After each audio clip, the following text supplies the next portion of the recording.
आप जरा इस मैप को देखिए। गुजरात के इस पोर्ट को गल्फ ऑफ खंबत कहते हैं और इस गल्फ में आकर के 7 नदियां अपना पानी देती हैं to make a large reservoir. अब सोचो कि अगर इस पार्ट को एक मैसिव डैम बना करके पूरे गल्फ को काट दिया जाए तो ये रिजर्वॉयर कितना ज्यादा फ्रेश वाटर हमें दे सकता है। आपको एक क्रेजी लग सकता है सुनने में क्योंकि इसका स्केल इतना बड़ा है, but this is one of the most ambitious infrastructure projects right now in India और इसे कहते हैं कल्पसर प्रोजेक्ट। कल्पसर यानी gulf of Khambhat developmental project. इसका आइडिया है लगभग 30 किलोमीटर लंबा मेगा डैम बनाकर अरेबियन सी के इस हिस्से को एक जायंट फ्रेश वाटर रिजर्वॉयर में बदल देना। इसमें नर्मदा, माही, साबरमती, दादर समेत कई रिजर्व्स का सरप्लस मानसून वाटर स्टोर किया जाएगा जो अभी सीधे समुद्र में चला जाता है। अब नंबर सुनिए, इस प्रोजेक्ट की प्रपोज्ड स्टोरेज कैपेसिटी लगभग 10,000 मिलियन क्यूबिक मीटर्स यानी 10 बिलियन क्यूबिक मीटर से भी ज्यादा बताई जा रही है। कुछ एस्टिमेट्स से 13,000 से 16,000 एमसीएम तक मानते हैं, यानी स्केल इतना बड़ा है कि ये दुनिया के सबसे बड़े man made fresh water reservoirs में से एक बन सकता है और गुजरात को इसकी जरूरत भी है। स्टेट के पास इंडिया के ज्योग्राफिकल एरिया का करीब 6% हिस्सा है, लेकिन फ्रेश वाटर रिसोर्सेज सिर्फ लगभग 2% है।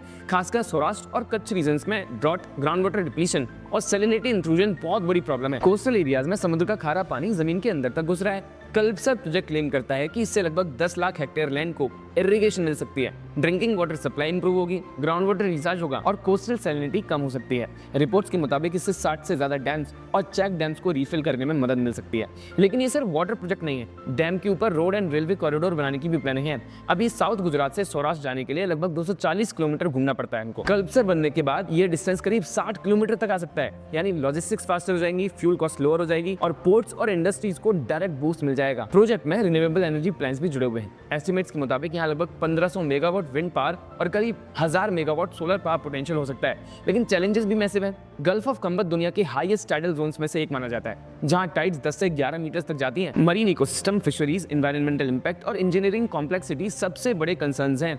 ऊपर से एस्टिमेटेड कॉस्ट 90,000 करोड़ से लेकर के 1.5 लाख करोड़ तक बताई जाती है। लेकिन अगर ये प्रोजेक्ट सक्सेसफुल होता है तो कल्पसर सिर्फ एक डैम नहीं होगा, ये इंडिया के future water security model, transport corridor और क्लाइमेट रेजिलियंस स्ट्रेटेजी का सिंबल बन सकता है। फिर आप मुझे बताइए कि क्या ये प्रोजेक्ट सक्सेसफुल होगा। नमस्कार।